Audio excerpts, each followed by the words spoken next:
I close meeting number 1494.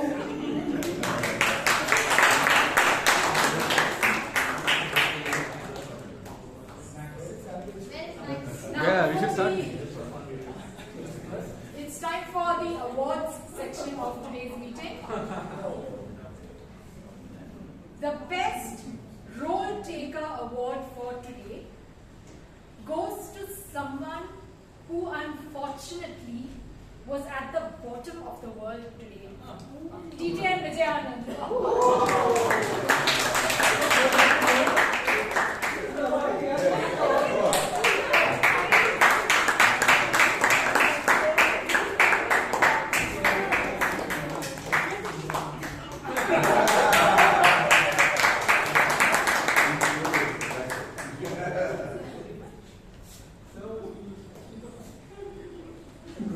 The best table topic speaker award goes to someone who told us about her love for music. Toastmaster Shivangi Bhatt.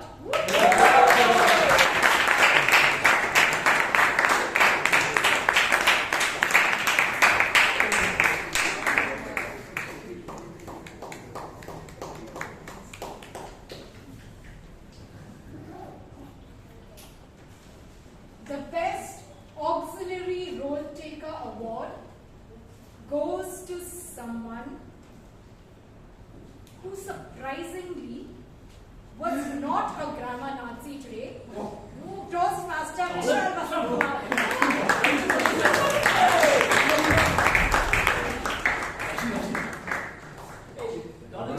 Congratulations.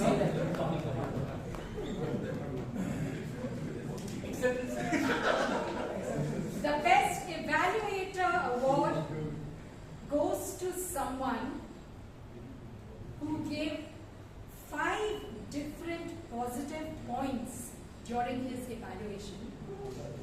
Toastmaster Aranha.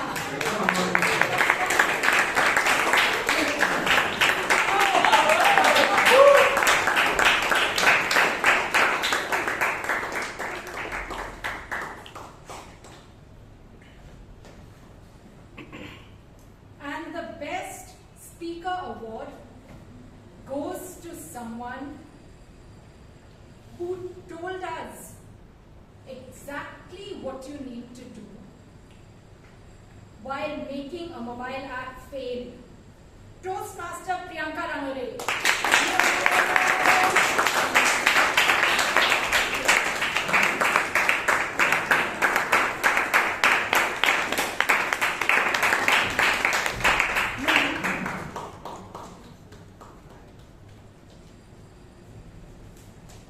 We have one announcement for today. The details for our renewals have been shared in the WhatsApp group. Can you reverse that?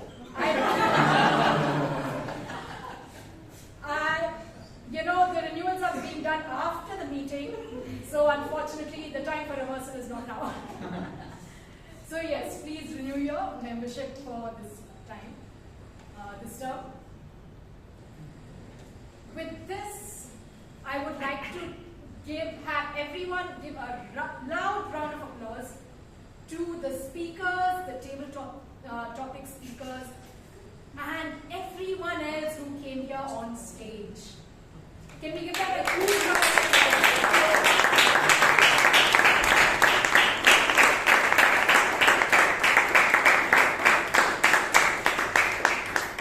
With this, I hand over the stage back to our Toastmaster of the day, Toastmaster Anand.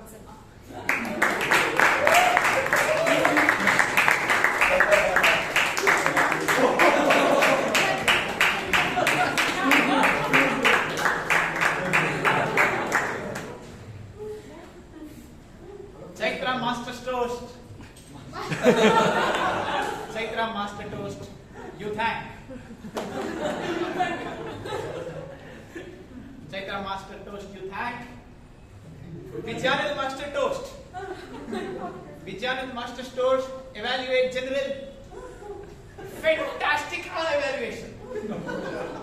Fantastic evaluation. I particularly like the way he jumped off stage when he was showing when he was showing how Toastmaster Srinivas could, talk about his journey in the movie KGF. So that moment of General Evaluator General Anand Vijay jumping off stage will remain etched in our memories for a long time. Let's recap how all that went. And Toastmaster Vijay, over to you.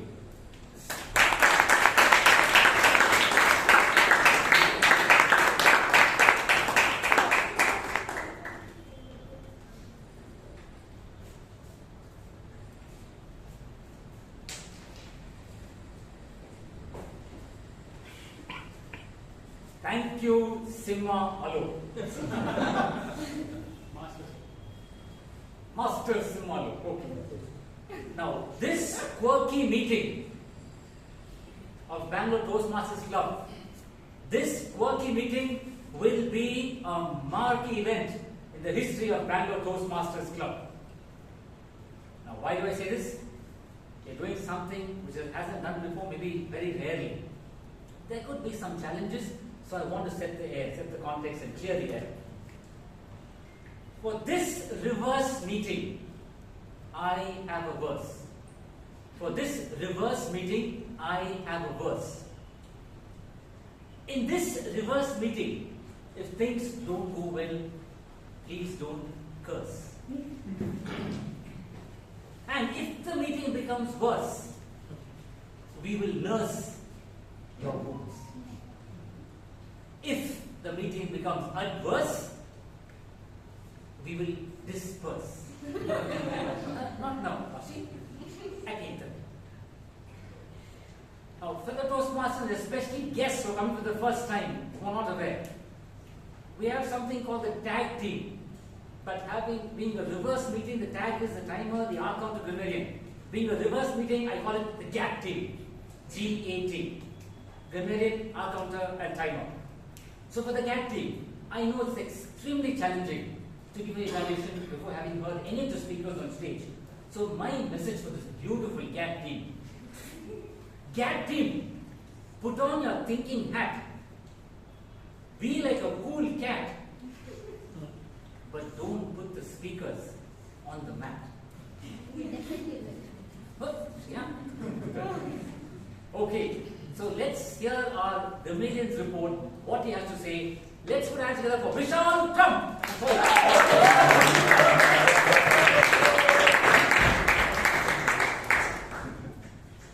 Thank you, and over to you, General Evaluator. All in all, I'd like to say, all of you, with your grammar, added to the English language glamour, and you made me stammer. Coming to the word of the day, I think everyone used the word of the day, quirky, which means something unusual or odd and out of place. Some of the good usages of the English language that I found and noted down are seen on the board. Some phrases that I found particularly well used were flying by the seat of their pants, bull in a china shop, show the white feather, fish out of water, face the music, let bygones be bygones. Some wonderful words that were used by our speakers today were stupefied, precocious, fervent, paramount, cloistered, idiosyncratic, livid, languid, lavish, exasperated, and impetuous. I know you all think that I am being impetuous right now. But regardless, coming to the bad usages of the English language, today all of you did such a wonderful job that I did not note anything down. So if anyone makes a mistake, you're not hearing it right.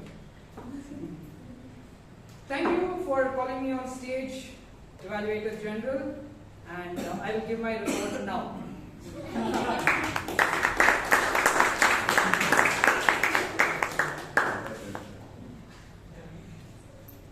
Grammarian, thank you for your quirky report. It left all of us exasperated. Moving on to the R counter, may I invite Bryan.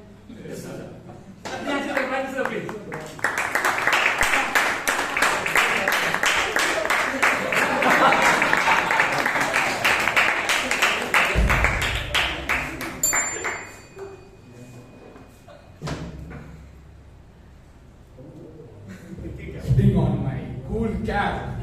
What a fantastic meeting that was! A table topic session with extraordinary, quirky ums and so's. The highlight of today's meeting is something that most of you expected. We are here at Bangalore Toastmasters Club to improve our grammar. And while we improve our speaking skills, and while we do so, let us support the following people in their journey. With Toastmaster Anand Vijay using 17 times. With our president at the start of the meeting using, and this is why, 3 times. What is up with Alan Aranha? A grim 11 times. The average hours, and so's during the table topic session was a whopping 17 a minute. And this is the counter report. Thank you for speaking today.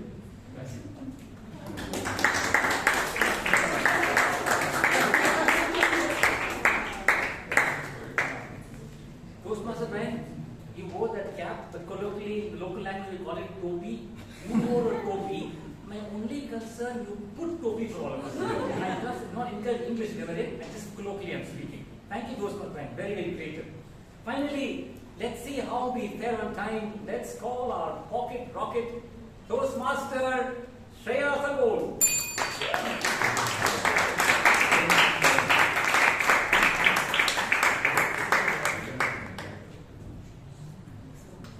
Good morning, Toastmasters. Good morning to all of you.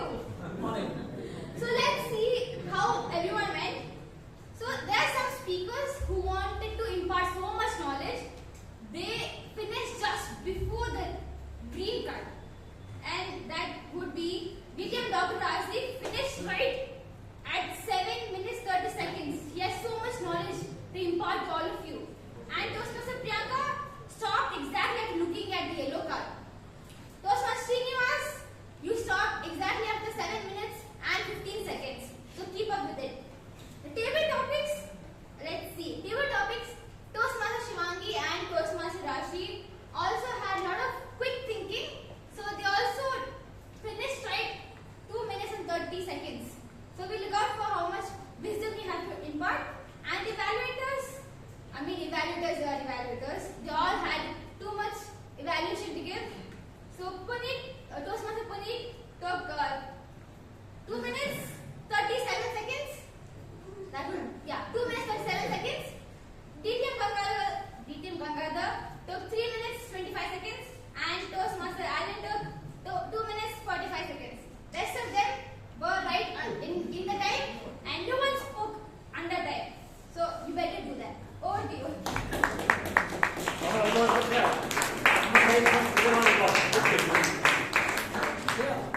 I must say I love your sense of time.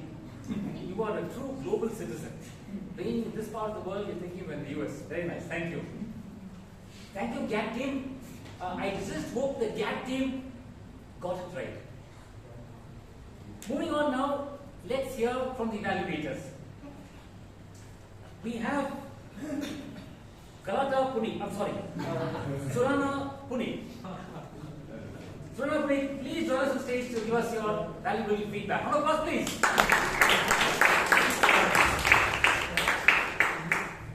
Thank you. I would like to say you thank. Evaluator General Anand Vijay. Good evening to all the members, guests, and my target speaker, Toastmaster Srinivas V. Srinivas, what I really enjoy about your speech is that you had a very clear structure, you had a flow, you were very thoughtful, very logically organized. You had all the elements of a well-organized speech. Considering this is a speech about mentorship and how your early mentor influenced you, I think it was very well organized. Some areas where I think you can improve is probably organize it chronologically. Start from when you met the mentor, how you felt, and then move on to the finer aspects of how the engagement was. What did that lead to? Rather than directly jumping and skipping and jumping between the journey, I think that will help the audience follow through a little better in terms of structure. Chronology helps. The second bit is you are very slow in your pace. I know you took more time also because of that. Maybe fasten up it a little bit so you have a lot more content that can be packed in the time that was given to you. Third, I feel the entire speech was flowing nice until you pulled up a chair and stood on it and started talking with your mentor. Now I know you're in the chair business, but you didn't go on top of the world. You can stand on the dais and speak normally. We will still hear you. No need to take the chair to make a punchline. Having said that, it was a good speech delivered with structure and clarity. Probably just get the chronology right, get the pace of the words right, and have your foot on the ground. With that, I think your speech will go to the next level. With that, I hand it back the evaluator general.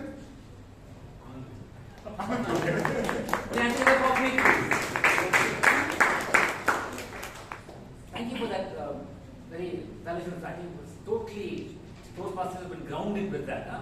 But it's the only chance to be a chairman. Toastmaster Suraana, if I may suggest, while you were giving the feedback inadvertently, unintentionally, without your knowledge, you said, Toastmaster Srinivas, you had a good structure. I think you could say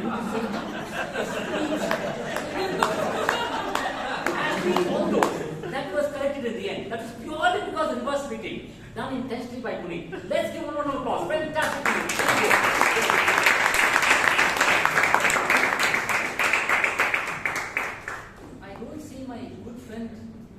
Tenali, Raman, Abhay. Oh, Alan is replacing Tenali on his duties. Okay. Let's invite the second evaluator, Aranha, Alan, for his arrangement.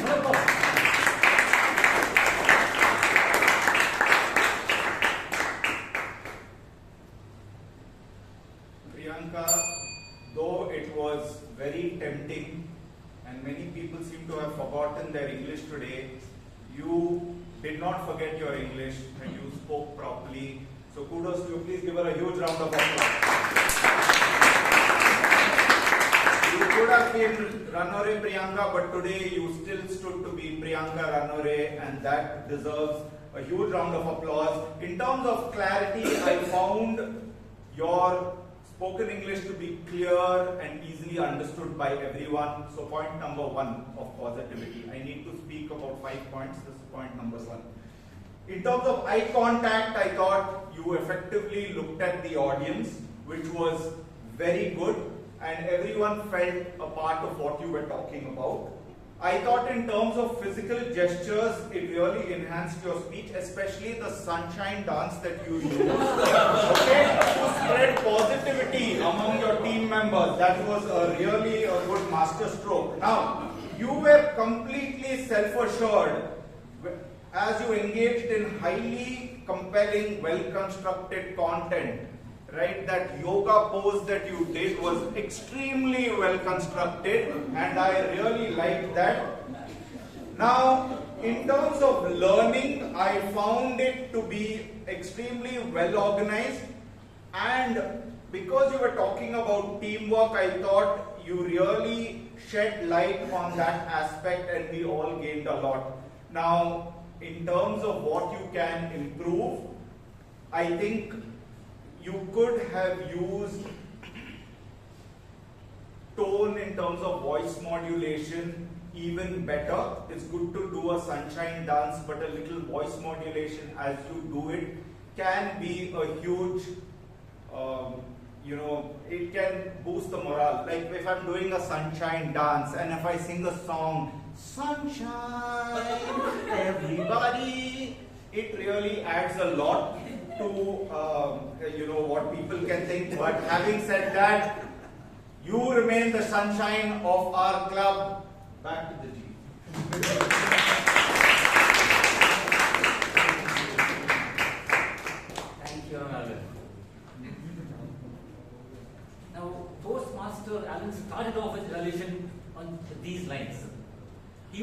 name. The speaker reveals. Priyanka. It was tempting. Now, I think you must be specific what the tempting was. Otherwise, members might take it. But my suggestion, so Aranha, you will take care of that. Moving on, we have customer service, sorry, Krishna, Gangaadhar, DTM. Let's hear from Krishna.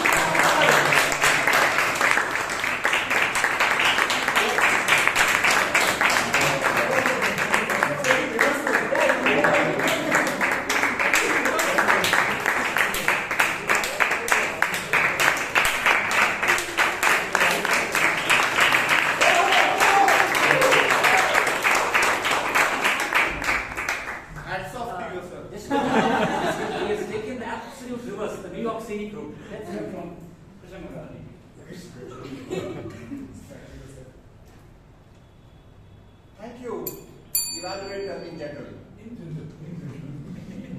Yes, members, evening good. Manwani, Rusty, speaker, me to Anand. Enough of gibberish. Let's get down to the evaluation.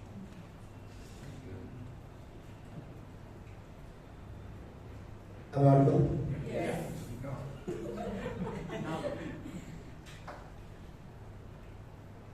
PM Rasdeep Manwani, what a wonderful speech you delivered on pride and humility from presentation mastery level 3.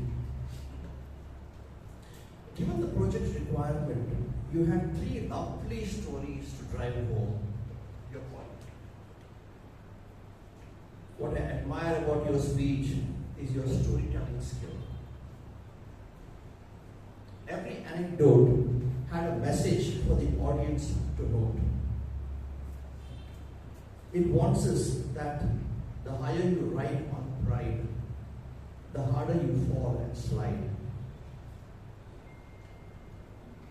Any emotion, be it pride or humility, will sometime or the other boomerang and come back to you.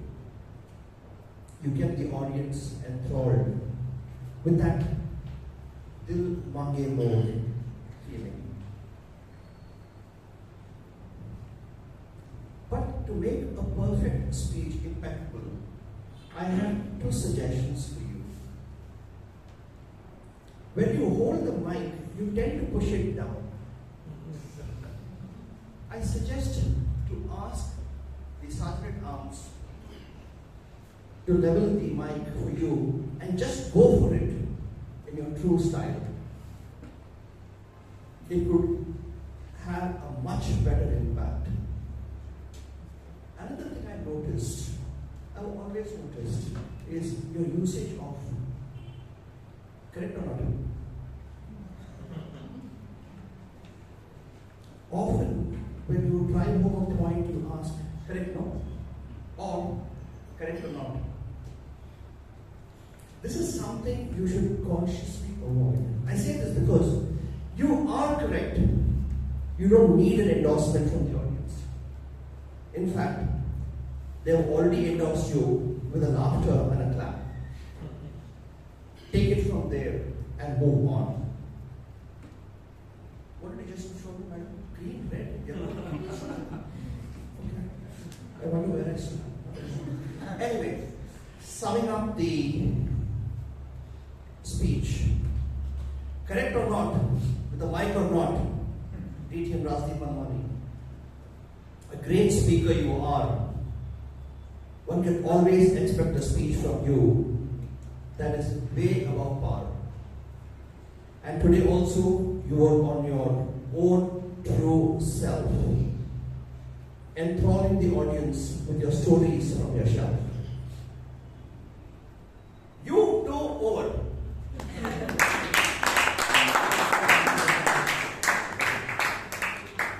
Ladies and gentlemen, this won't do. He needs a thunderous applause.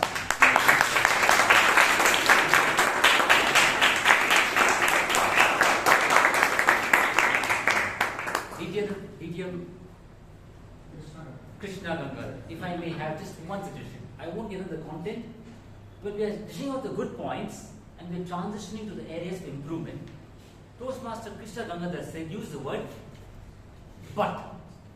Now, but is in the reverse part of the body. Yeah, so we should avoid using but, and perhaps we can say and, moving on to his improvement, or however, or having said that. But we can't blame you, because being a reverse meeting, he has taken the word but seriously. Let's put our hands together for Vijay.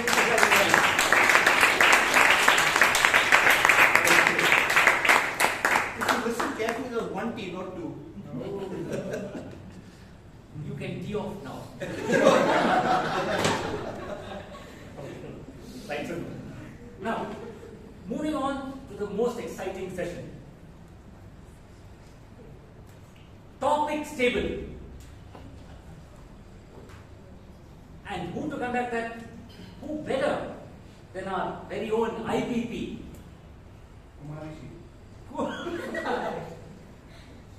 Now, always in table topics, we are about to be called hearts beating. You're reading faster, you work up a sweat, knees are knocking, palpitations and whatnot.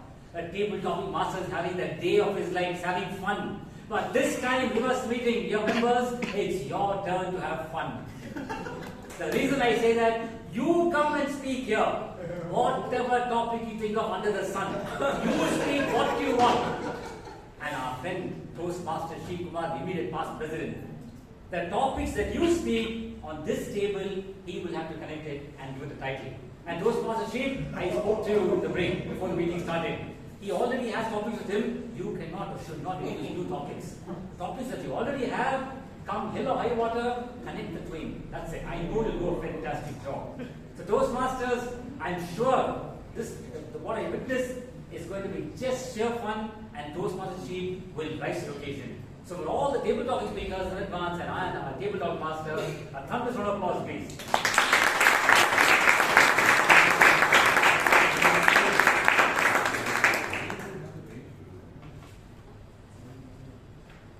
Talking about our Toastmaster of day, Sima Alo. He's taken the reverse meeting so seriously that, what do you call that? Bundy or Mori code, right? It was gone the other way. A man with impeccable English. For this meeting, his grammar is hit with the hammer. Just blown out the window. For this meeting, it was possible. Otherwise, impeccable. His voice modulation, his introductions, the way he connects all the events of the speech, of the meeting, was simply top drawer. I just have a few lines to share with you. Simalo. Today's Toastmaster, you were a brilliant hostmaster. You made the most of this meeting. I'm sure I'll prove right, because you will see his post on social media tomorrow morning. I will not roast him, because he will ghost me. Let's give it up for Toastmaster Simalo for doing a brilliant job as Day of the Toastmaster. Round of applause, please.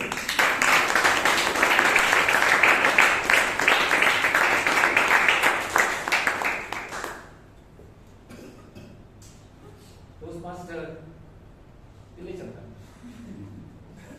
As president, you had great content in your press address.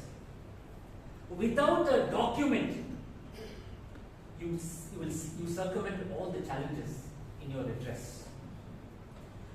Members and guests, you will agree, she is God sent for us, because we are dependent on her to lead the club. With today's speech, I observed you made a dent in our hearts.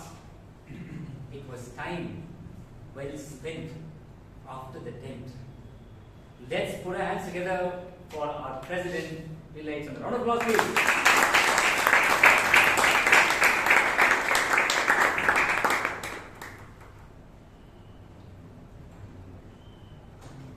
Arms at Sergeant. Toastmaster Bhatt. Sergeant Arms, you always charm us. Sergeant Arms, when you are around, there are no alarms going off. Be it mobile alarms or any panic in the room. Though you're the sergeant at arms, you never harm. Because you don't have firearms in your forearms. Let's put our hands together for Sergeant at Arms Toastmaster for starting the meeting on time. Sorry, ending the meeting on time and with a wonderful Christmas. Let's give it up for Sergeant at Arms Toastmaster.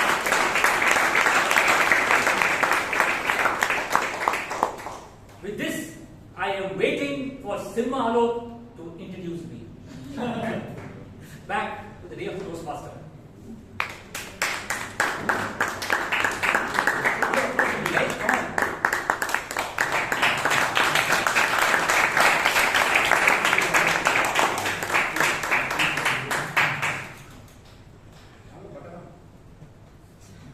A quirky meeting needs a quirky general evaluator. And today we are going to have someone who is always on top of the world. I wonder how is going to manage that in reverse. He's been there, here, and is working his way back to his teens because it's been so many years since he's with us. He's still working backwards towards his teens.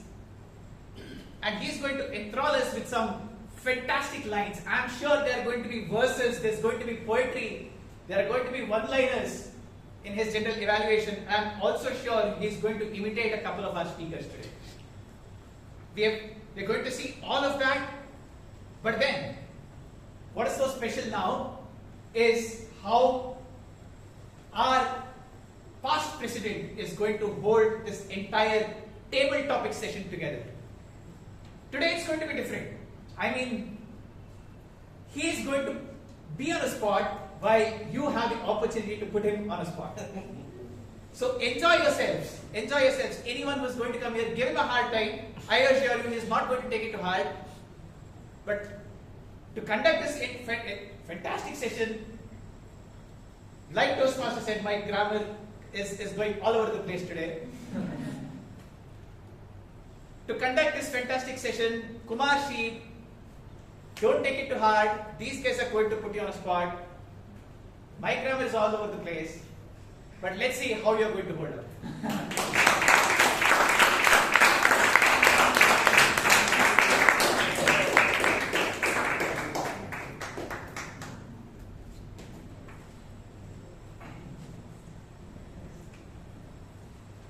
Back to the DOMD. The last 30 minutes, that was a jerky, quirky ride. Just like you enjoyed, I enjoyed this session thoroughly. Thank you for each one of you for volunteering for table topics.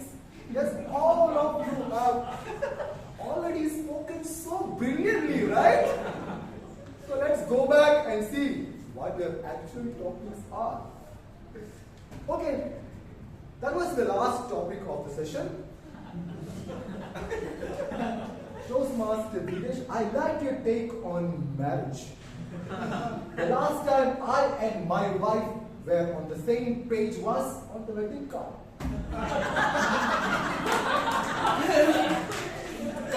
Correction, we were on the same page because we were not husband and wife then. Even the in-laws were on the same page.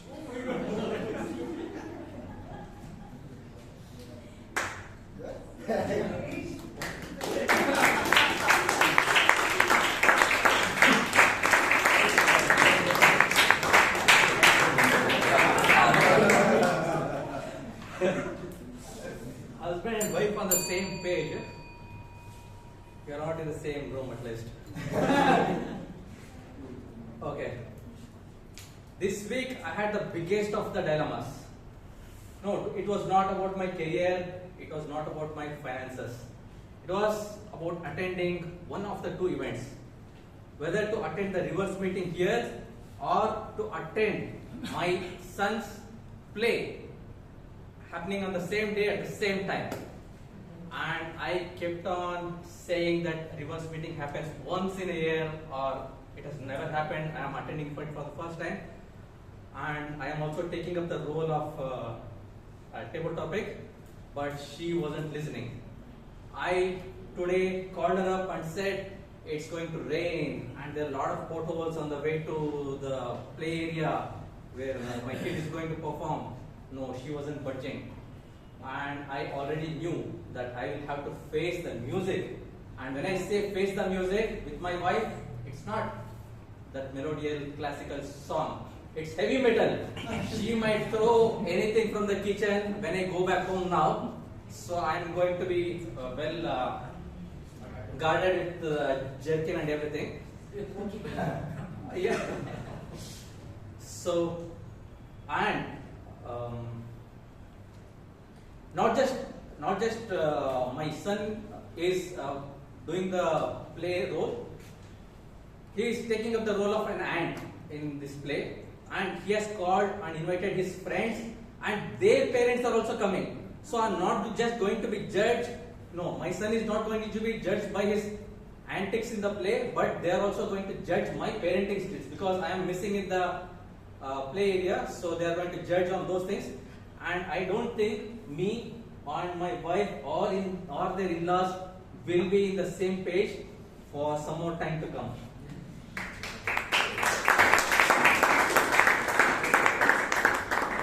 Toastmaster Veeresh, the topic is love is a sweet dream, but marriage is an alarm clock.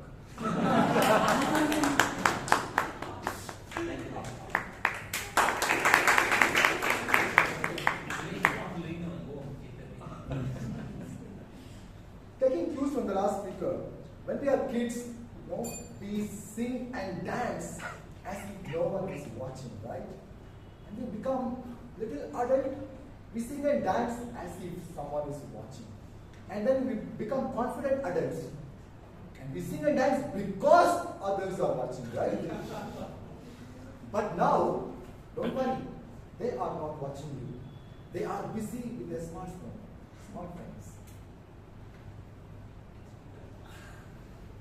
Music is there.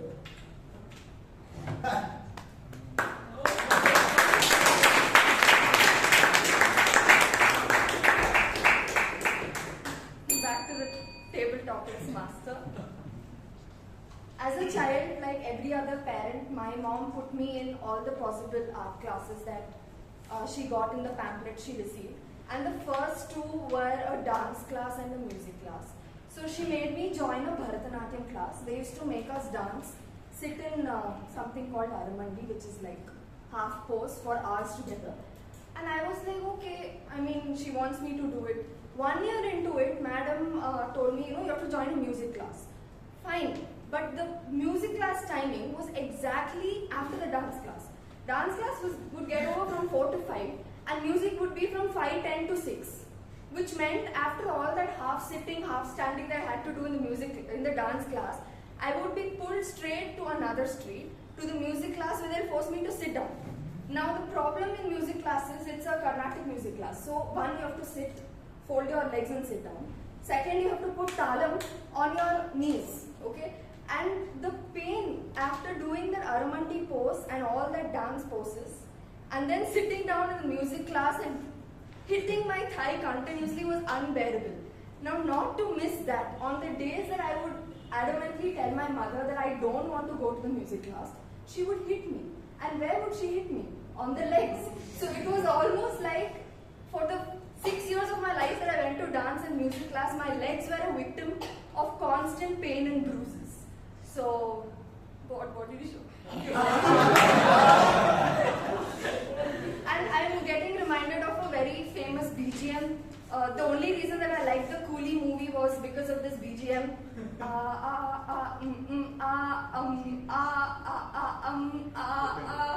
Bryan, I hope I finished everything.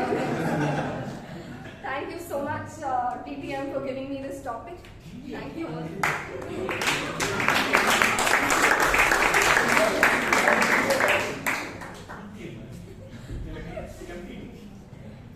Empty, but Shivangi, the topic is tell about your first crush. Tell me about your first crush.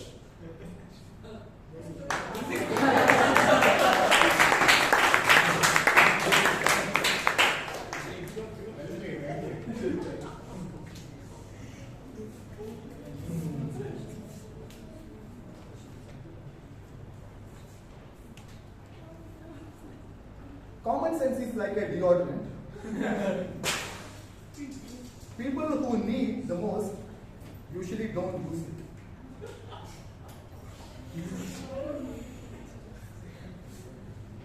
I repeat, common sense is like deodorant. People who need it the most normally don't use it.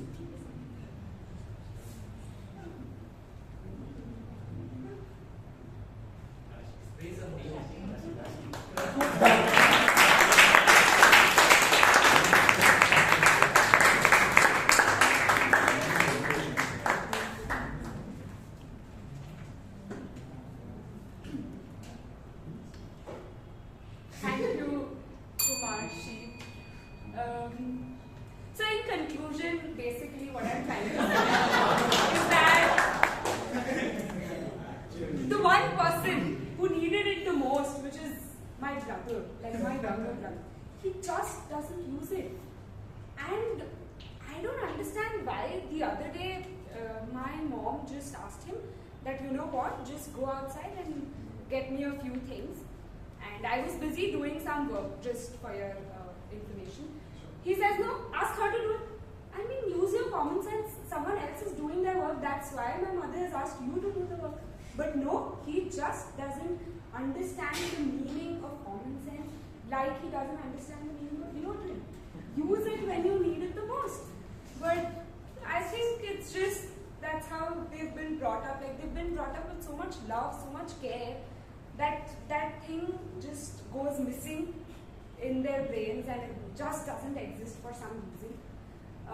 The other day I was, I don't know, both of us were just walking and, no, we were not walking, we were at home and we were discussing about something and I just told him that, you know what, I feel like having something junk because it's been a lot of time. He goes on to say, aren't you a yoga teacher? Yeah, so why do you want to have junk food? Excuse me. Like, what example are you setting in front of your students? And I'm like, where are my students? So, I mean, it's okay. You can give me a break sometimes. You can't hover over my head all the time and be like my to-be mother-in-law who's always going to sue me for everything. But I don't understand why he's trying to be so bossy all the time. Like, I am the elder sister, I am supposed to be having that characteristic or quality, but he just doesn't seem to understand. So, I don't know where I'm going with the topic. I forgot what topic he had given me.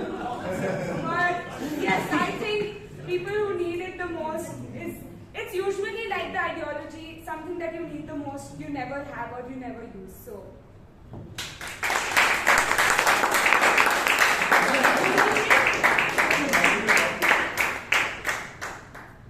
Empty Palgota Rashi. The topic is common sense is uncommon.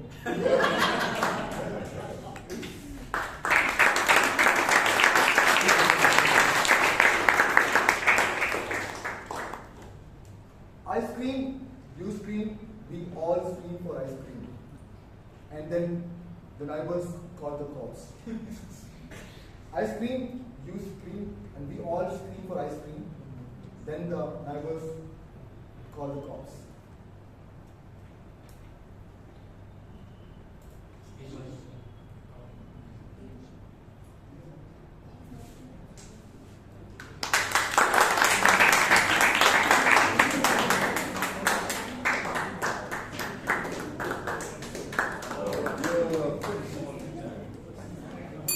Normally I don't take ice cream because I'm worried about controlling my weight. But yesterday I was compelled to take ice cream because my doctor extracted one tooth and I was asked not to take hard food but take ice cream till the mum type of wound what I had that had to be subsided. And I felt the taste of ice cream is so good because I had not tasted it for years together. It was a God-sent opportunity, just like talking today. opportunities, whenever thrown at me, I should make full use of it. I always appreciate the talks of Ayyo Shraddha. She said she had gone for interview to be a DJ of Hindi radio announcement, but she was offered the announcement of Kannada, and she says it was thrown by God to me, and I went ahead, and today the person who was born in Mumbai and brought up in Pune, I speak so well in Kannada, all people appreciate it. They want me to host so many functions. The opportunity which is thrown at you, because God is always kind, and you too should make good use of the opportunity given to you, and success is there within you, just as I enjoyed the ice cream yesterday because of the opportunity was thrown by dentist. Oh,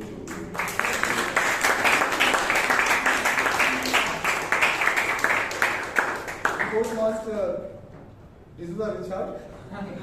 The topic is, when life throws you lemons, make lemonade.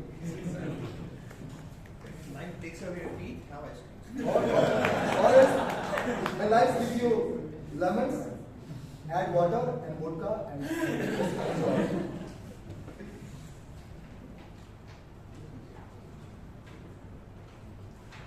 Statistically speaking, you are more likely to get struck by a lightning than win the lottery. But at least lightning is free. Statistically speaking, all of us are more likely to get struck by lightning than win the lottery. But at least the lightning is free.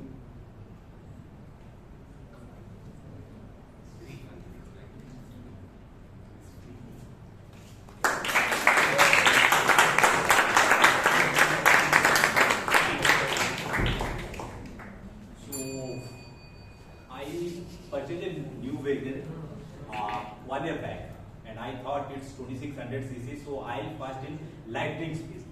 When I purchased the vehicle, I transferred to Bangalore. So when I do Bangalore, I stuck in the traffic. So people told me go to Bangalore. It is the Silicon Valley of India.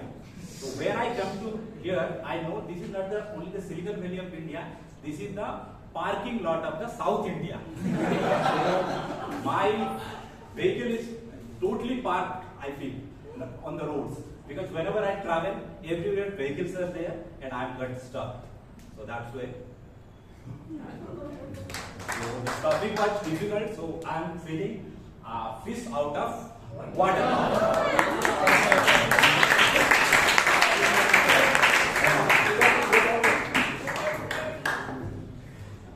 Toastmaster Debasish Pradhan. The topic is, in Bangalore, you are not judged by your driving skills, but by your parking skills.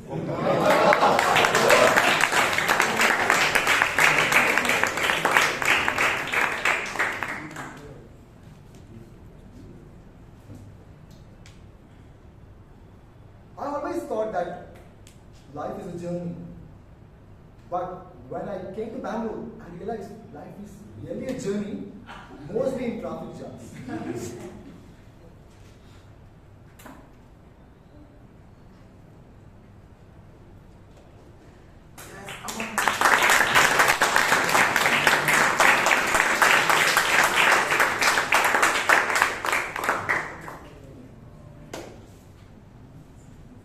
In life, it all happens, as I told you just now 1 minute back. We all are stuck in traffic just to avoid meetings. It just happened 1 hour back also. I started from my home exactly at 6 o'clock. I couldn't get all my Rapido, Ola, Namyatri, Uber. I'm tired of trying. At the end, I decided, okay, it's a reverse meeting. I don't even know the topic of it. What will I going to speak in front of large audience? I decided, okay, I can text Amrit that I couldn't get cab or auto. It's it's raining heavily, so I'm not able to come. But someone from my inner sound told me, Amaan, that's the challenge. You're stuck in traffic, but you're still going to the office.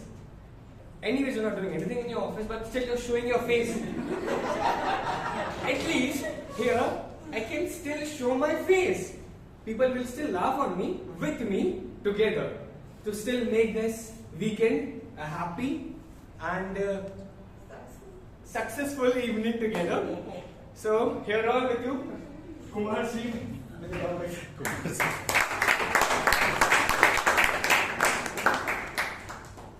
Amaan, empty Isaani Amaan. The topic is 80% of success is showing up.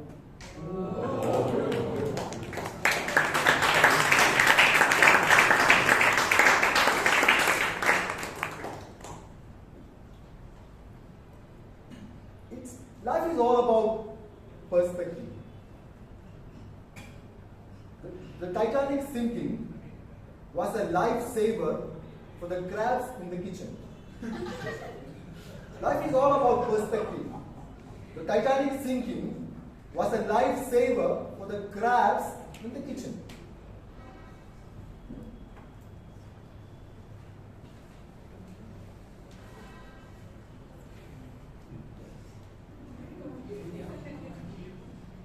You can pick a word in that.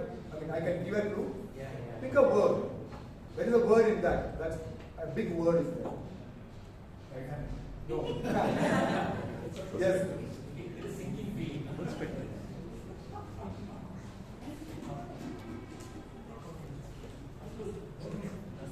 Life is all about perspective.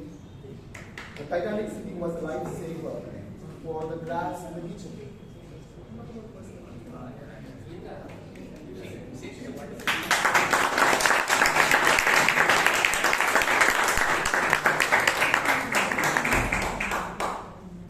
Thank you, Kumar. So I'm not going to talk about the Titanic, and today is not a grammar day, and even by intention, if I make mistake also, you may think that it is unintentional. So I'm just giving one perspective here. As a manager, two employees are fighting for an orange. Both of them want to have the orange, but it is we need to understand from the two of them why they need it. They are fighting it with each other, but we need to ask deeply, why is it required? One of the person wants only the peel, only the outer skin of the orange, so that he can use it for his eyes, and the other person wants to have it, wants to eat it. So in that case, we need to understand the perspective, what exactly he needs. We need to understand, we need to deep dive into the question, what exactly they want, so that we can understand, so that we can give the proper things to the people. Thank you.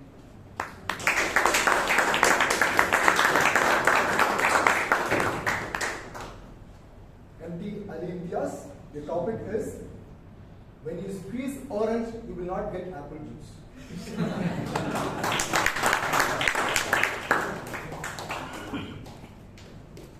My relationship, sorry. You will understand why I did that. My relationship with my mother-in-law is like a rear view mirror. Not as close as it appears.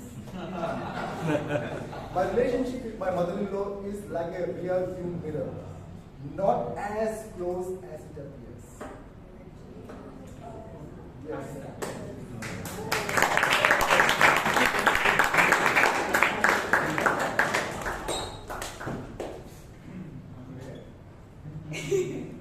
Okay, so any married people in house?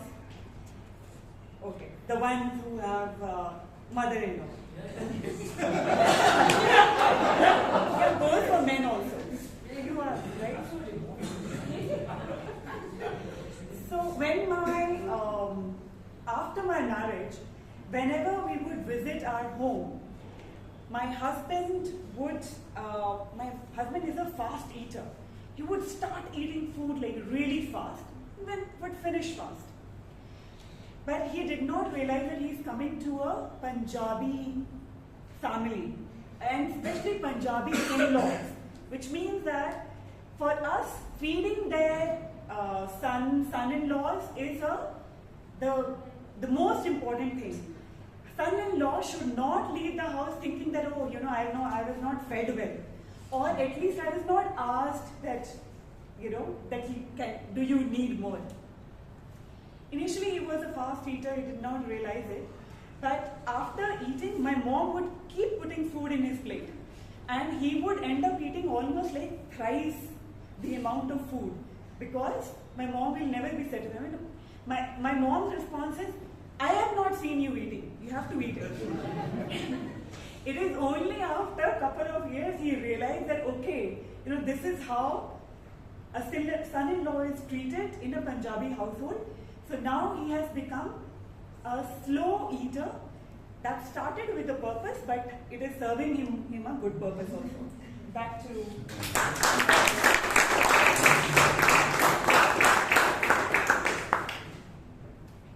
MP Core Amrit. The topic is, we always say don't waste food, but if you eat a lot of food, everything will settle in your waist.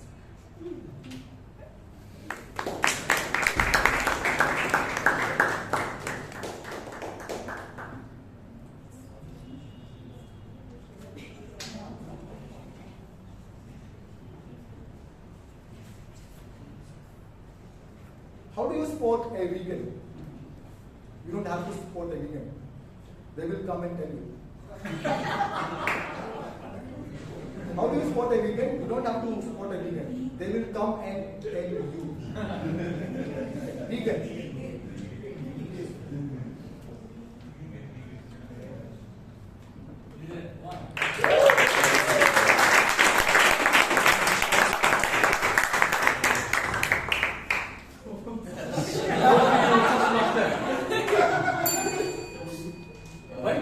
Bygones like music the face, water of outfish, feather white the show, soft china in a bull, pants thereof, seat by fly.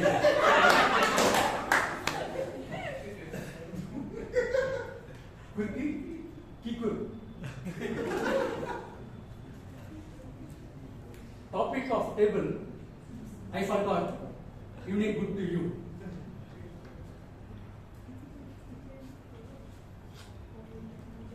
Seriously, I forgot the topic after reading this reverse order.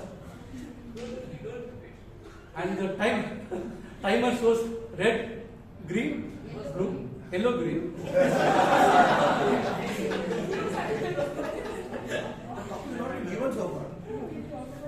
So in conclusion, the table topic was in reverse and no table topic for me.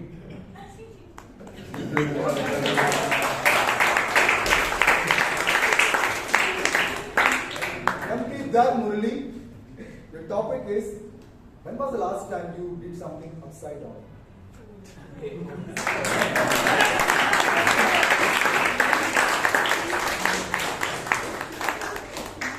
How do lawyers sleep? They lie on one side. And then they lie on the other side. How do lawyers sleep? They lie on one side and they lie on the other side.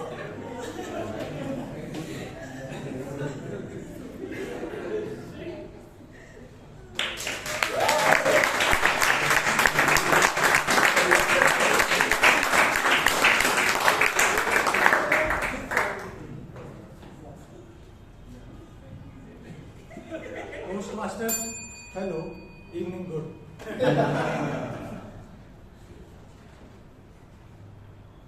When I was a kid, my parents are not the typical parents who used to tell me that whether you become an engineer or doctor. I'm always thankful for that. And I never considered the profession of law, but one thing I learned very early is to lie. Because whenever I used to go to mom and say that, Mom, I need that chocolate, give me some money, mom used to scold me like anything. he never used to give me the money. So what I used to do that, he used to go to take a nap in the afternoon. I used to quietly go, take out her purse, take 1 rupees, put in my pocket, run to the nearest shop and buy that chocolate. And I was very smart from young age. So I never took out more money than so that she never got a doubt. Finally, one time I got a little bit greedy. I got some 10 rupees from that purse, and she had like around 50 or 60 rupees on that change. When she asked, she got a doubt, where is my money going? And she asked me, like, did you took that? I said, no, I didn't took that. So where is the money? Then I told her a story. You know, yesterday you told me to buy some sugar. Yeah, that was, I bought somewhere around 20 rupees. Yeah, oh, that's where that money is gone. And somehow she got confused and she said, okay, no, that is fine. That's it from my side.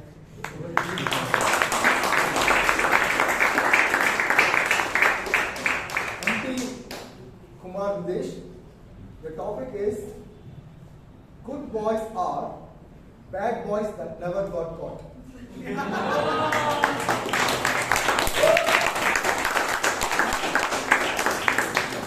And with that, let me officially start the table topic session.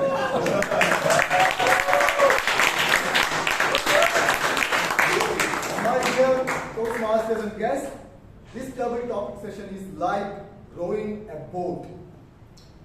You row backward and you move forward. It's like doing yoga with Shavasana first. Right? Thank you for listening in reverse, speaking in reverse, and most importantly, volunteering before I even called your names. You all proved that today. In life, sometimes it's better to think backwards to move forward.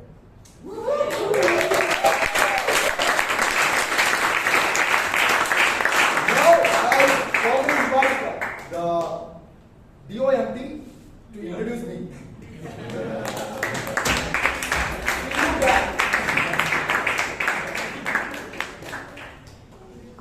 The next man on stage needs no introduction. I don't have an introduction. He was someone who rowed the boat reverse so that the boat would propel forward, and he is going to do the same to all the table topic speakers today. You have all signed up for an interesting session. Be prepared to volunteer. Come over here, put him on a spot. This is the only chance you're going to get. This is going to be a once in a lifetime opportunity. So make sure you do that. And welcome to the session post-break. I hope you really had a nice bio break. I hope you really had a nice bio break. It was exciting to see all of you mobbing Toastmaster Srinivas for a discount in the membership during the bio break. And yes, see you on the other side.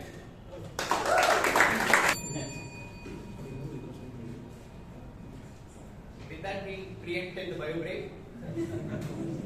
And that was just the speech we needed to have get into a break, right? I mean, just when we thought we would all be lulled into silence, there was a bang.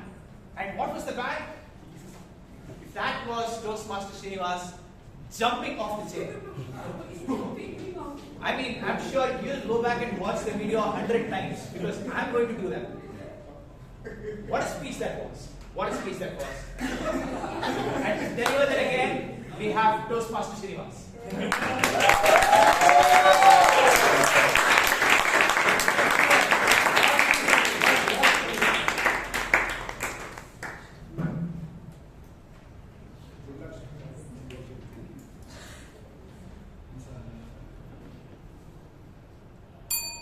You are standing here, about to deliver your first speech.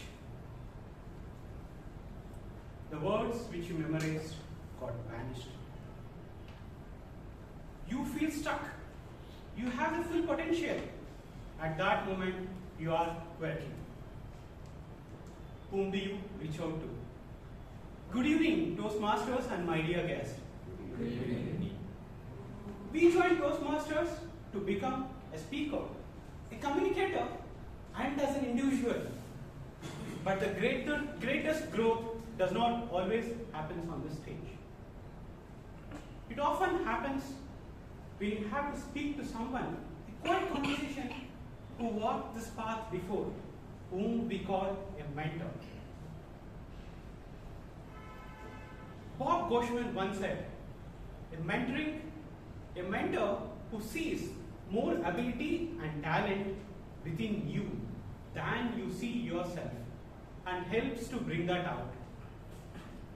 Mentoring is not one piece of advice or a quick chat. It is a relationship. The partnership between the more experienced person called mentee with the less experienced person, more experienced person called mentor and the less experienced person called mentee. Mentors does not give you a map. They teach you to read the compass and navigate through the terrain till the end of your journey. And for the mentee, mentoring gives growth. Mentoring gives opportunity, builds confidence, and most importantly, to avoid common mistakes. What makes a great mentor? A mentor listens deeply. They give honest and constructive feedback to you always fumble on stage. No, they give constructive feedbacks, always speak on the topic. They give a lot of challenges to work on. For mentees, mentoring accelerates growth, boosts confidence, and creates challenges, embrace the challenges with open hands. For mentors, it is equally important. The more you want to learn, the more you're supposed to teach. Lift others by the way. As like my mentor, when I was doing my Kannada movie, Dr. Vikram Yashodhara, who taught me how to craft the speeches, like how to read the storyboard. He literally showed how to get the audience, make sure they jump off from the seat.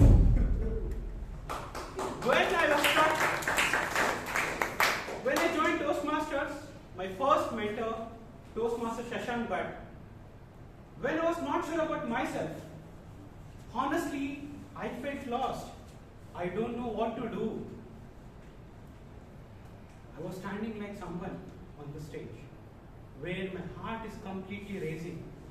The sweat is completely from top to bottom. My hands are shaking.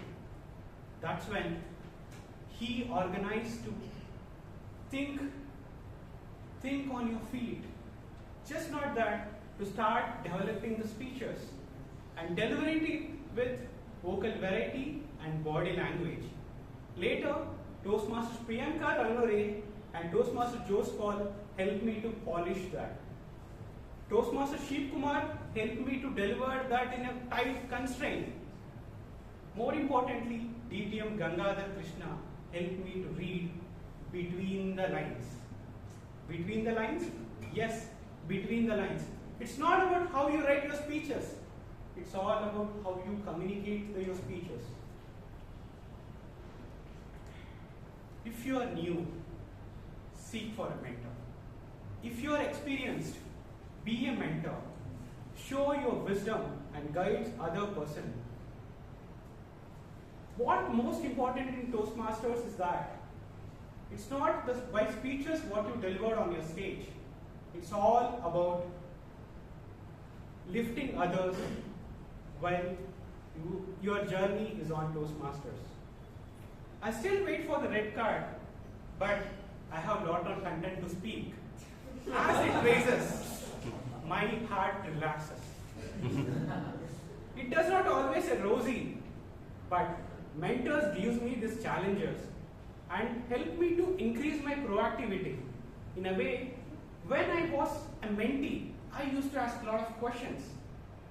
The mentor is to calmly address that with a sincere and patient with kindness. He always believes in deep thinking, and the way you connect the audience is more important rather than giving your speeches here. It's not always important to be a speaker.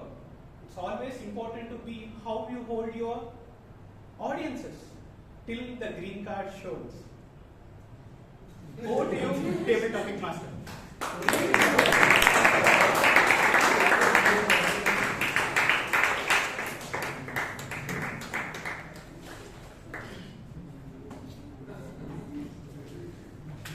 The compass to your true north. What a wonderful speech that was. The compass to your true north, Toastmaster Srinivas. The speaker has worked in, you already saw the speaker, but just a little bit about him. He has worked in multiple industries, finally settling on design, ergonomic design in furnitures. Someone who has got his own style and own humor when he comes on stage, and is a great friend outside. But before we call him on stage, let's listen to the guidelines of the speech from our Toastmaster Puneeth Purana. Puneeth Suraana.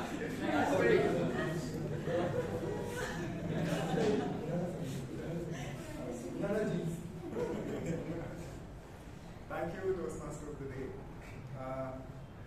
Looking forward to a great speech. Toastmaster Srinivas V. The purpose of his speech is for the member to share some aspects of his previous experience as a protege. The purpose of his project is for the member to clearly define how Toastmasters envisions mentoring. Speech length, 7 minutes to 5 minutes. Good evening, Toastmasters and members. Thank you.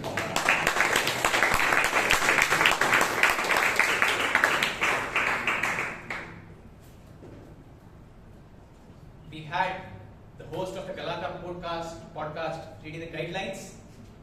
But what a wonderful speech that was, wasn't it?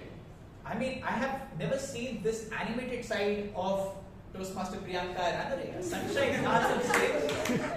A sunshine dance on stage. What are we up to?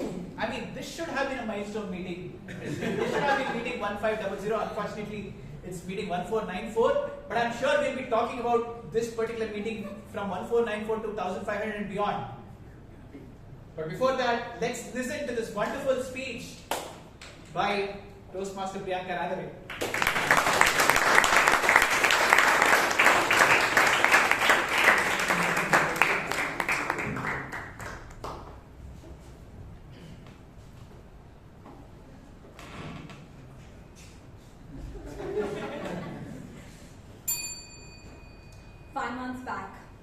My mentor from ISB, seeing the eagerness and inquisitiveness that I showed by the number of questions I asked, he came up with a plan beyond the course.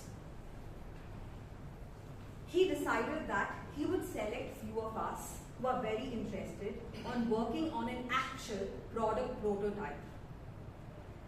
This project involved 7 stages. And since 7 of us were chosen, all of us had to work on an individual product at the same time help each other in completing the product. The first stage of the project was brainstorming. One of the best ways to brainstorm is to understand the existing problems and find a solution. And that is when I started wondering what could I start working on. It's when I realized a few months back when I took my father to the hospital for his regular checkup, in spite of having an appointment, we had to wait for long hours. And just not that, at times, we had to head back without consulting a doctor. This kind of uncertainty impacted my work. And hearing many around over there sharing the same disappointment, I came up with an idea. Why not come up with a web or a mobile application that can solve this kind of a process, which is kind of creating a lot of chaos to a lot of us when we go and visit doctors. Stage 2 was about defining the product requirements. Now, when you define a product requirement, there are certain steps that we need to follow. The first step is to define a clear vision. Why are we building this product? What is the problem that we are trying to resolve? Step 2 is defining the list of features that you would like to incorporate in that product that will help people going forward when they use the product. And step 3, coming up with a very comprehensive documentation that will explain each feature and its functionality, which we call as product requirement documentation. Now, once this stage 1 and 2 did not take much time, we finished it in a week. Coming to stage 3, that is the product strategy, which really involved a lot of time.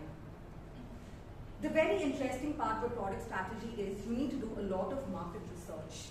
Market research on the users, market research on the different kind of products that are very similar that I am planning to do they exist, and what could be the quirks of the product that I am trying to plan. My team and I, we were working a lot on this because the challenging part was to find what is the differentiator among the existing products. And after a lot of research, I must say, we got our Eureka moment. And I was super excited, and we all started doing it.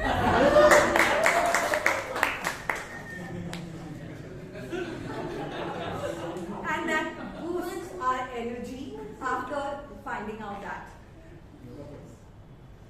Next, so after we did our research, the following steps that involved in product strategy was, first is to define our target audience. So first you define a large audience, you then narrow down them to a target audience. And our target audience were to start with clinics. Second is to define the problem you're solving, because when you define that very clearly, it has to motivate the users to start using the product. 3 is to define what is a value added feature. During a product requirement, when we listed out the products, again we had to filter from that and see what is the value added product for the product that we are planning to do.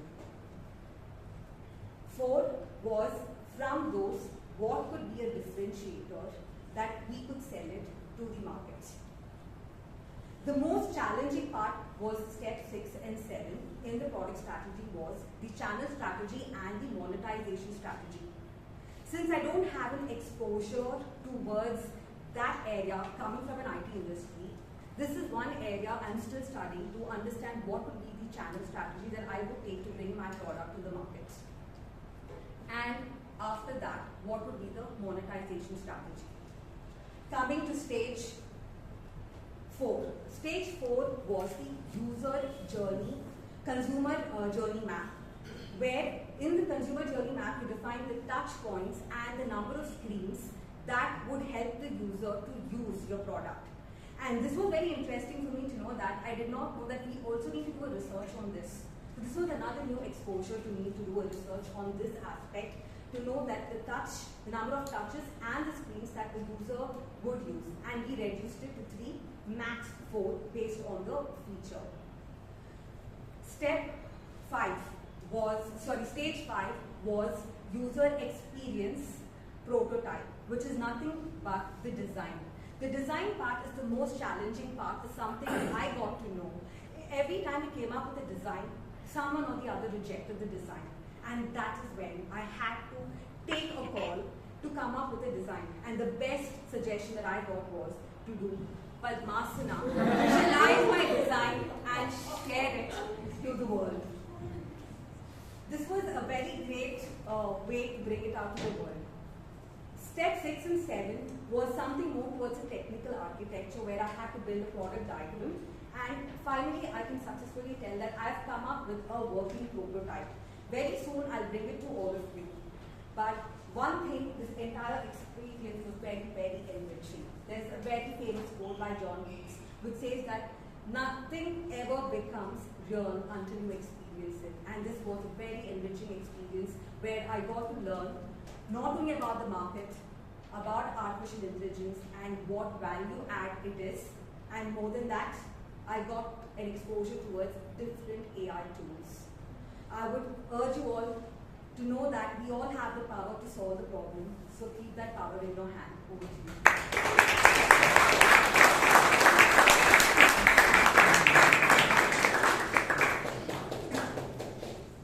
I must say the speech has an amazing title. Eureka, Eureka with dance and yoga. For a speech titled Eureka, Eureka with dance and yoga, it was Toastmaster Priyanka Ranare, an engineer who is now pivoting to the product management industry, presently with Nokia. But what has amazed me about her over the last 6-7 years that I've known her is her quiet leadership and how dependable she is. And anytime you go and ask her for some help, be it at the club level, be it if you want some guidance, you can always reach out to her, and there she is, always ready to help you. We'll now listen to the guidelines of the speech by one more person who is obviously still high from his last week's stint as the contest chair of the humorous speech and the table topics contest, Toastmaster Aranha. The purpose of this project is for the member to practice developing a plan, building a team, and fulfilling the plan with the help of their team. The purpose is for the member to share some aspect of their experience managing a project. Best of luck. Absolutely. I definitely need a lot of luck today. Thank you, Toastmaster Alan. And that was an amazing start to the prepared speech session today, wasn't it? I mean, when you have a DTM starting it off with his typical poetry, with his anecdotes, with his humor, I'm just wondering why we don't really get our members in early. I mean, people start coming in a little later, but I really wish they could have come in a lot more early today. So much so that even the evaluator of the speech is stuck in the rain somewhere, and we have Toastmaster Amrit to read out the guidelines later.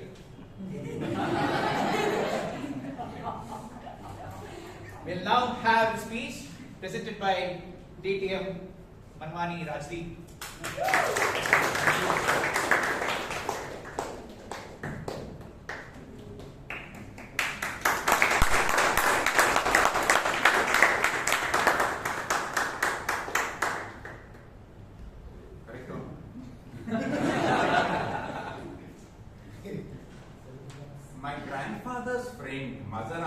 Was working in the Indian Foreign Service, and he told us an anecdote where there was a conference held and all the delegates had to sit in alphabetical order, and the highest post ranking individual over there, the US ambassador, had to sit next to the Ugandan ambassador. The US ambassador was very proud of his English, of his position. The Ugandan ambassador, a slight wife who was so small and not so well recognized.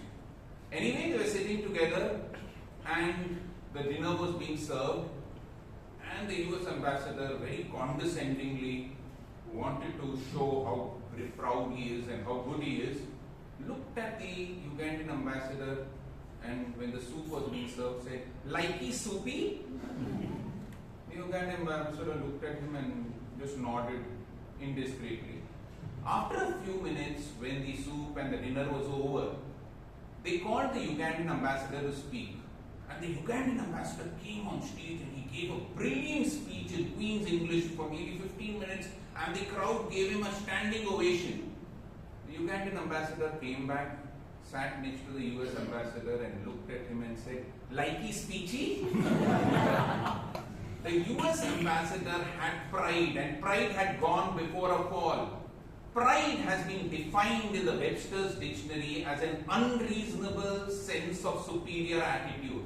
And it is very true that pride comes before a fall. In the scriptures, pride is described as hubris, the mother of all the 7 deadly sins, and can cause havoc in people's life. History is replete with examples of people who have been proud and who have been brought down by their pride. In 1985, the presidential candidate of Brazil, Tancredo Neves, announced to the world, if I get 5 lakh votes, nobody in the world can stop me from becoming the president of Brazil. He got 5 lakh votes, but just one day before the swearing-in ceremony, he died. That is what pride can do.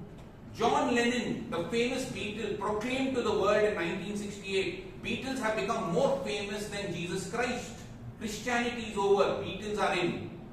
In 1969, the Beatles broke up. In 1980, John Lennon was shot dead. And that's what pride can do. Let's go a little further. Let's try and understand, how do we overcome this vice of pride? There are 2 attitudinal shifts which are required. The first attitudinal shift is, let's be lifelong learners and understand that the craft which we are representing is much more than what we are. Isaac Newton was once told, you're the greatest scientist, isn't it? He said, no, I'm just like a little boy collecting pebbles in this universe where the world is an ocean of knowledge. I'm just picking up pebbles. My knowledge is just like pebbles. The very next year, Isaac Newton came up with a branch of mathematics called calculus. Calculus in Latin means pebbles. Let's go a little further. In November 2013, Sachin Tendulkar played his 200th test match and was retiring from test cricket. After the test match and the felicitation, Sachin Tendulkar went up to the cricket pitch, touched it with his hand, and he said, isn't it a great honor to represent this brilliant game of cricket? I have learned so much from this game, and I have still monuments and lots of things still to learn. He was a lifelong learner. Can we have this respect for the craft and keep learning the craft? Jigado Khan, the founder of judo, when he was on his deathbed, they told, we are going to wear you the highest belt, the brown belt. He said, no, wear me the smallest belt, the white belt, because I'm still learning judo. And one more thing, when I meet death, I'm going to meet it for the first time, and I have to get that experience for the first time. Don't we see in our culture that whenever a Bharatanatyam dancer or Kuchipudi dancer, they touch the podium, just showing that we have the respect. We still have lots to learn. We have respect for the craft. In martial arts, they bow down before the podium just to say that yes, the craft is bigger than us. So can we have this attitude that we are lifelong learners, and that can overcome pride? The second attitudinal shift is that our past can never be a guarantee for our present. I was doing a survey and I found out that 83% of people who die while attempting to scale Mount Everest do not die on their way up, they die on their way down. They have a false sense of pride. Now I've scaled Mount Everest, so now nothing can happen to me. 5 out of 6 people, when they're coming down, lose their lives because they've given up their guard. So they're so proud about what they have done. I was in Adarsh College and I'd given 2 speeches. And I was feeling so proud, as entrepreneurs, everybody was clapping. The 3rd speech I went, and after the speech I wanted to get some brownie points, so I asked the audience, what do you think the speech was? How was it? One of the boys said it was very good, sir. One of the boys got up and said, sir, entrepreneurship, sir, but you are not entrepreneur. It was very theoretical, sir. It was not so practical, sir. The HOD, the HR department, got angry. She got up, she looked at that boy and she said, you fool, sit down. Then she looked at me and said, sir, don't listen to that fool. He only does what other people tell him. I didn't know whether to feel happy or to feel sad. But my pride had gone because the past is no guarantee of your future. Just remember that. Usain Bolt, when he had won the Olympic gold for the 2nd time, was asked, how do you feel being the world champion of sprint? He said, I am not the world champion of sprint. When I was standing on the podium and when the national anthem of Jamaica was being played for 50 seconds, I was the world champion of sprint. When I came down, I am only the defending champion. I have to work 4 years to win the title again. So let's give up this pride by guaranteeing us that our future cannot be our past.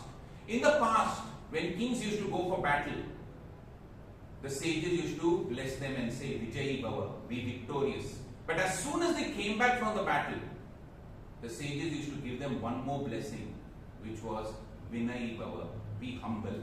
And I think so, in order to be victorious in life, there is one key, and that one key is Vijay is tied with Vinay. Vijay Bhava leads to Vinay Bhava, and Vinay Bhava leads to Vijay Bhava. So let's overcome this great hubris of pride and march on in life. Thank you so much.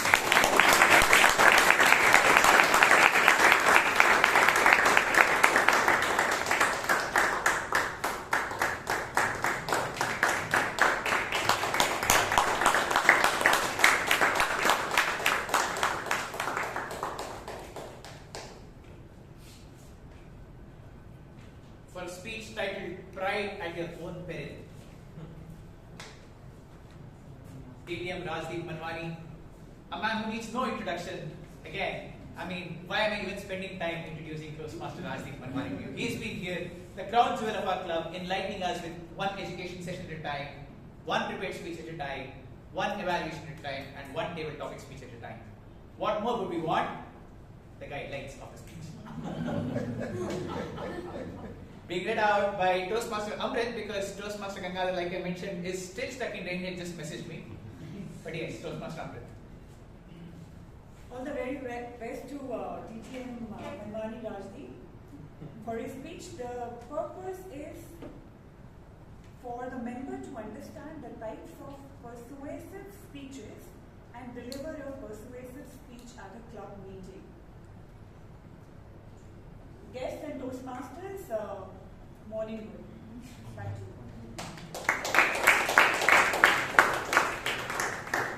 Before we get started with the prepared speech session, it's my duty to introduce the GAT team for the day. And we have the Trump of the club. We never have to really switch on our television to watch Mr. Trump these days. We have it every Friday. We have him here every Friday. Toastmaster Vishal.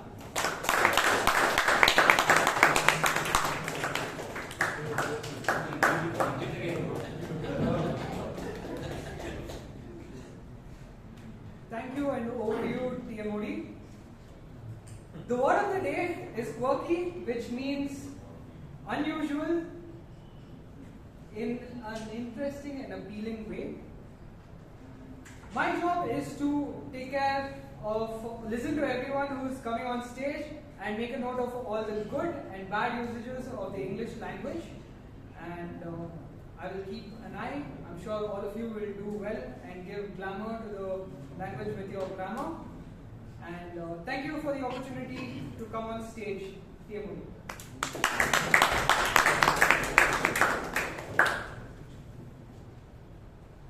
That was the grammarian. The R counter literally had his sword out, didn't he? Even in his introduction.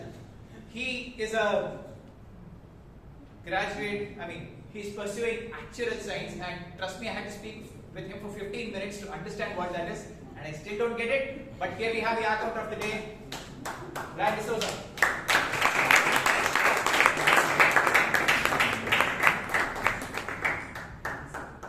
As your R counter, the evaluation starts at the adjournment and ends at the beginning of the meeting. I will be listening very carefully for the sudden, shocking absence of beautiful, melodic, vocal pauses and the crutch words such as you know, and wonderfully repetitive words or phrases. I will keep track of everyone and report at the start of the meeting on who most disappointingly controlled their use of verbal comfort blankets, ruthfully replacing them with awkward, sterile silence. My goal is to celebrate those who generously sprinkle their speech with verbal confetti. Those things which we really love. And to gently shame those who tried to speak clearly. Let the carefully unlistening begin later. Thank you for the lovely introduction.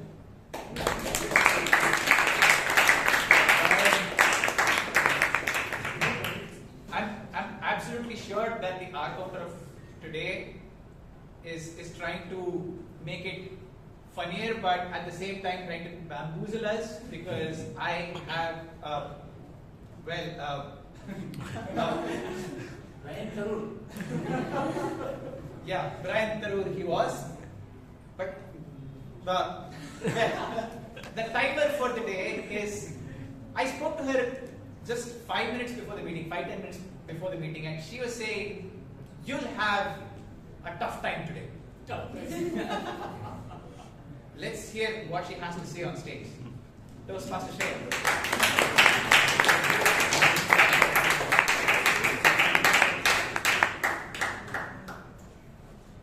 I was not that tough. Okay, I'm a very nice person. If you play by my rules. But anyways, today my job as a timer is to It is my duty to time and record the duration of the entire meeting. And let's just say we are very good on time for the first time in the whole of this term and many more terms. For 5 to 7 minutes, I will be showing red card at the 5-minute mark. I don't think you guys got it. But and 6 minutes for yellow card. I think most of them didn't reach this. But at the 7-minute mark, I will be showing the green card. For table topics, it's from 1 to 2 minutes. For 1 minute, I will be showing red card. I think they got too humbled by this and they stopped there only. And for 1.5 minutes, I will be showing yellow card. And for 2 minutes, I will be showing green card. Yes, right. And I will, at the end of the meeting, I will give my report to general evaluator, and hopefully he is sweet to me too. Over to you.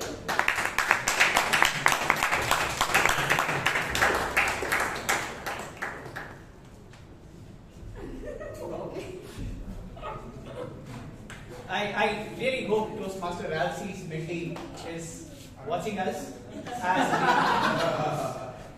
as we begin this meeting. A typical Toastmasters meeting. A typical Toastmasters meeting, for the benefit of the guests, has 3 sections which we today conducted in reverse. The first part of the meeting is called the prepared speeches. You would have seen the members delivering a 5 to 7 minute speech, and they frame their own titles, unlike today where we had to come up with our own titles for the speeches. And there is a set course, there is a set curriculum that we need to follow, which is obviously known to them. So that is the first section of the speech, which is called the prepared speech. The second section of the speech is what we saw before the break that we had, where people would come up and speak impromptu on stage. So that is the second part of the speech, which is called the table topics, where there is a table topics master who is generally going to not be the fish out of water, but today he was the fish out of water. And he is going to give us topics. We are expected to talk about those topics with whatever we can, muster the strength, the courage, and that is what happens in the second session, which is the table topic session. And finally, because we have done the hard work of preparing speeches and coming up impromptu, we deserve some feedback. And that feedback is given to us by the general evaluator and his team, which comprises the individual evaluators and the tag team. So this is the proper flow of a Toastmasters meeting, which by God's grace and Toastmaster Ralsei's Medley's grace and the committee's grace, we ran it in complete reverse today. Hope you enjoyed that. But the magic of reverse is the process. That is what was the theme of the day, right? And when I was thinking about it, there were 3 distinct things that came to my mind. And I would really bore you because we are already at 8:20, but I really thought that I should talk to you about these things. The first thing that I thought about when I was thinking about magic of reversing the entire process was the movie Benjamin Button. The Curious Case of Benjamin Button. How wonderful it would be to be born old and die young. You have that wealth of experience when you hit your youth. Such irony, but such beauty all the time. And then when I was again thinking about it, the second thing that came to my mind was obviously cricket. When I was young, even now,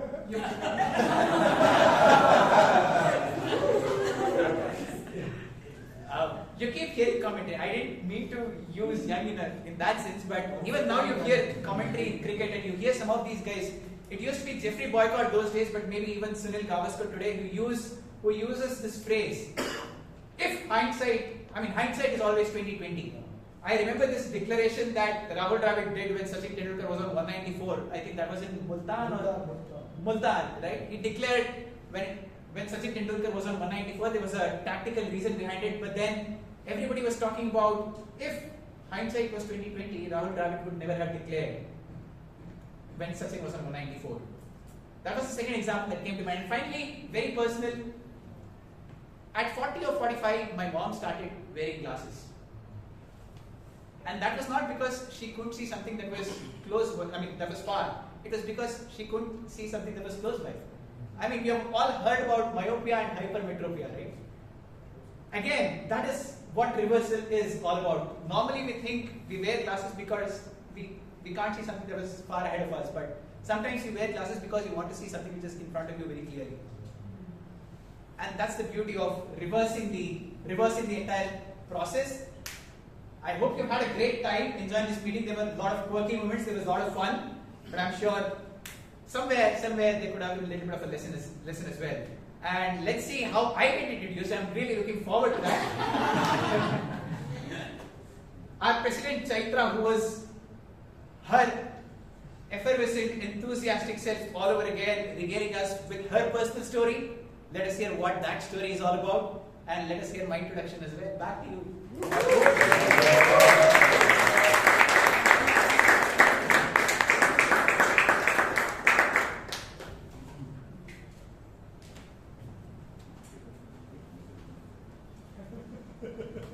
Thank you, Toastmaster Alok, for giving us this wonderful monologue and also for carrying the meeting from the end to the beginning. Let's give him a round of applause.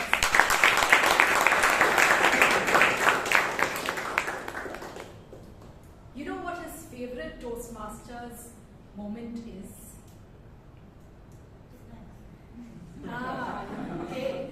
But since he's joined Toastmasters a long time back, there is one moment that he cherishes most of all. And that is the monologue contest that was held at PTMC during the COVID pandemic. And during that time, he practiced really hard. He took his family hostage and made them his captive audience.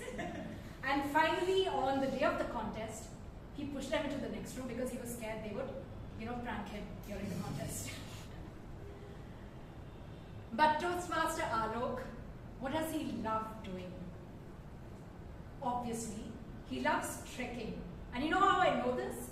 Because every time I used to call him for a role, I would hear, "Oh, I will not be around this weekend, I'm going on a trek." But I'm glad that Toastmaster Alok finally made it to this week's meeting. When he is not going on treks, he is doing his day job around sales, right? And he has been in sales for more than a decade. Currently, he is working with Gartner. And he is so good at sales that I remember this one moment when I was the table topics master. And I called him on stage and said, "How will you sell sand to Saudi Arabia?" And he won the table topics award that time. So thank you, Toastmaster Alok, for the monologue and for carrying this meeting. Let's give him a round of applause.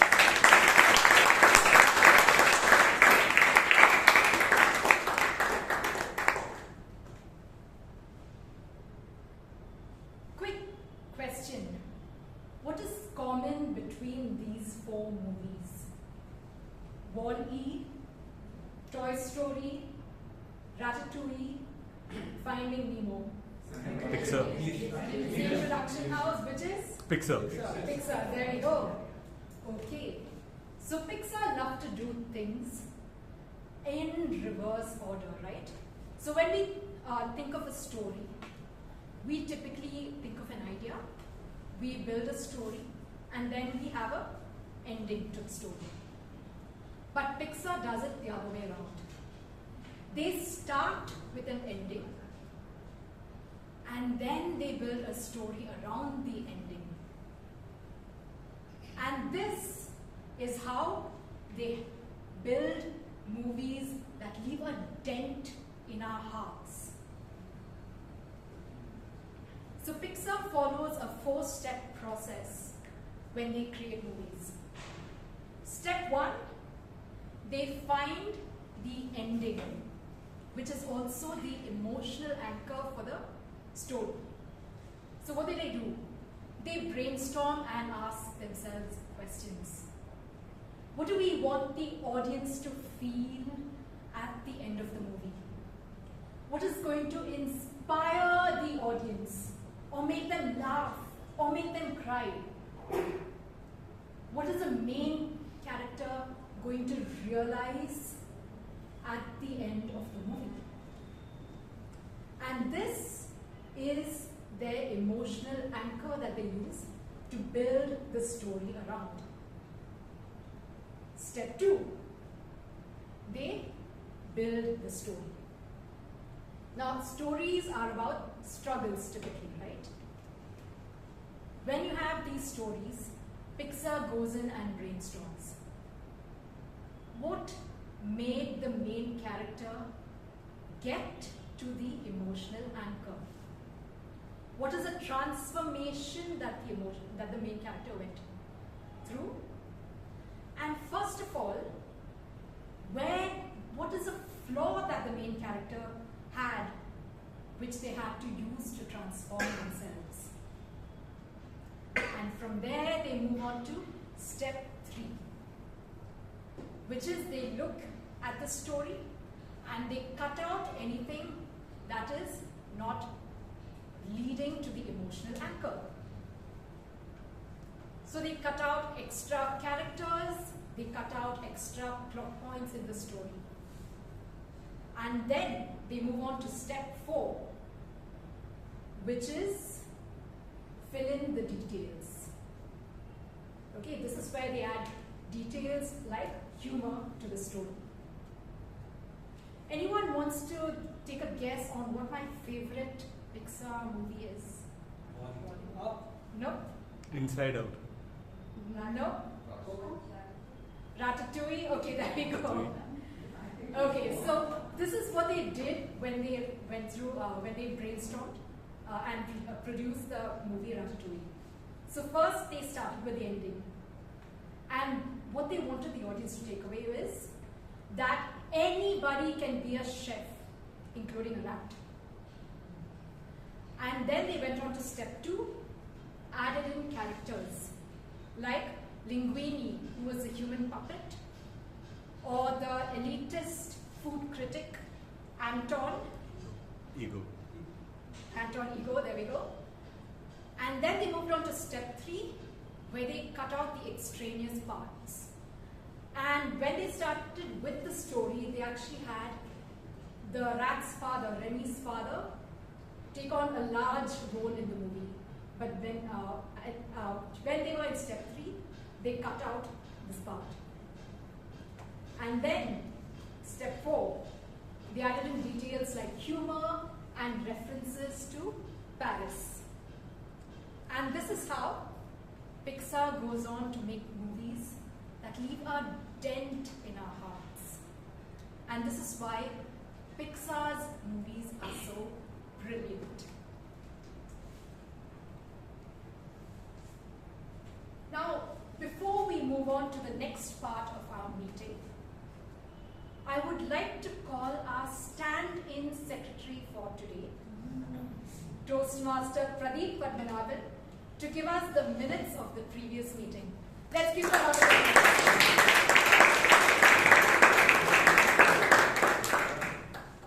Ladies and gentlemen, evening good, I suppose. Alright, keeping in trend, they expect me to do a job which is highly unlikely. So it's going to turn a little bit. We're going to play a little game of Jeopardy. Team A, Team B. I'm going to give a clue and you're going to guess who is this person. Got it? Alright. The person who won the Best Table Topic Speaker Award was one of our past presidents. She had a speech in this evening's proceedings.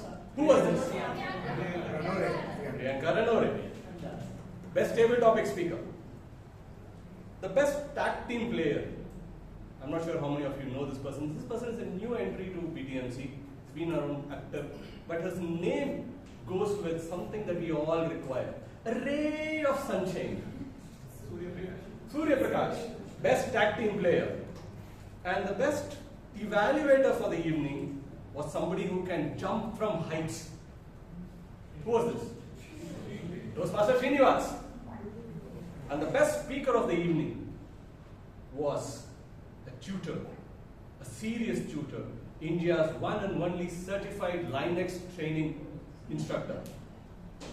Any guesses? Toastmaster Fazlur Rahman.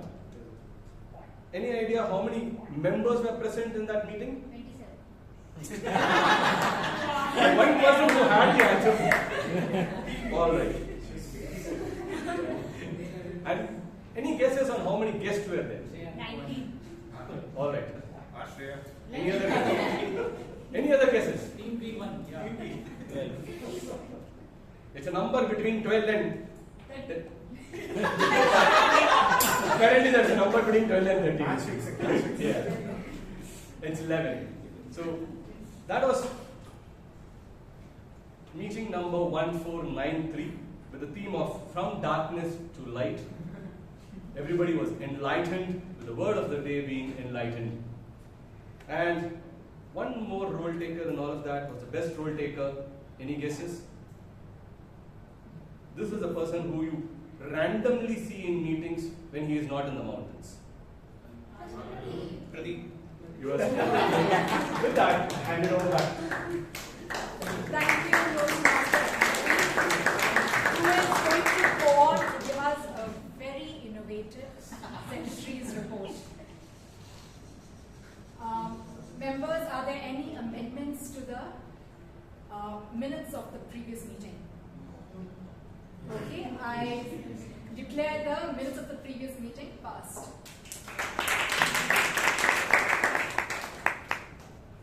Okay, guests, can we have a quick show of hands for all the guests who are here? Okay, thank you. Members, how do we welcome our guests?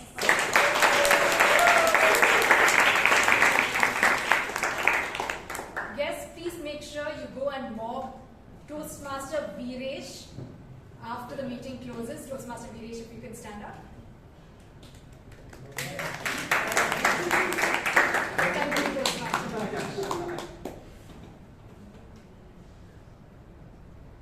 I declare meeting number 1494 open.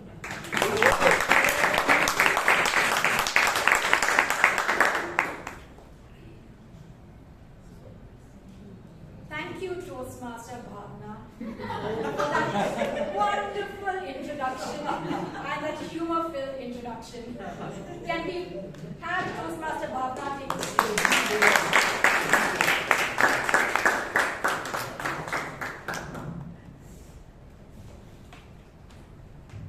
Evening, good Toastmasters and guests. The person I am going to introduce had this one magical moment. One of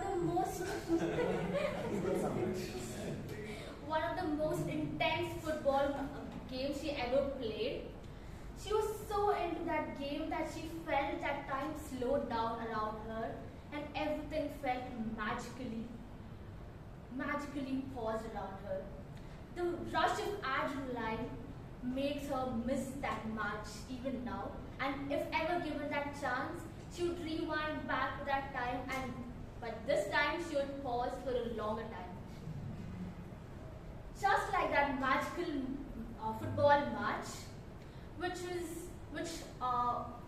the time was stopped and everything felt unforgettable for her, even in PTMC, without her presence, everything doesn't feel magical. But with her presence, everything feels magical and wonderful. With a quirky attitude, she makes everything wonderful. So let us put our hands together and welcome our president.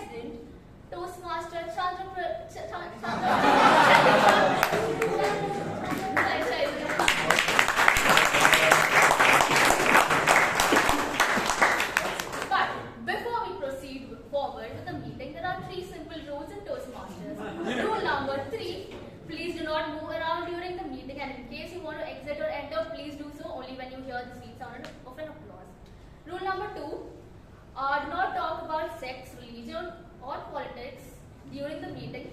Rule number 1, please take out your mobile phones and keep them on silent. And give me a thumbs up when you're done.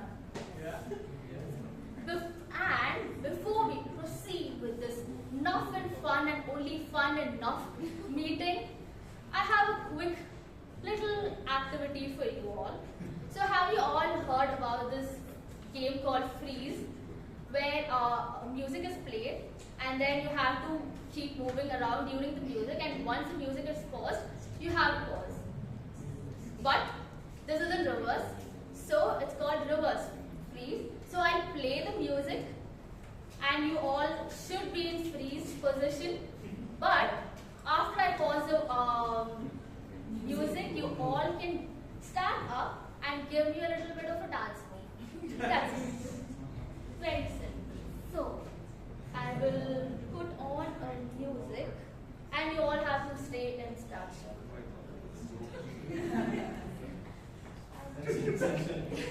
Stature.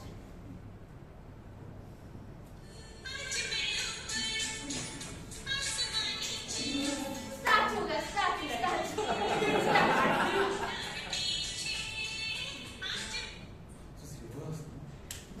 Please give your dancing.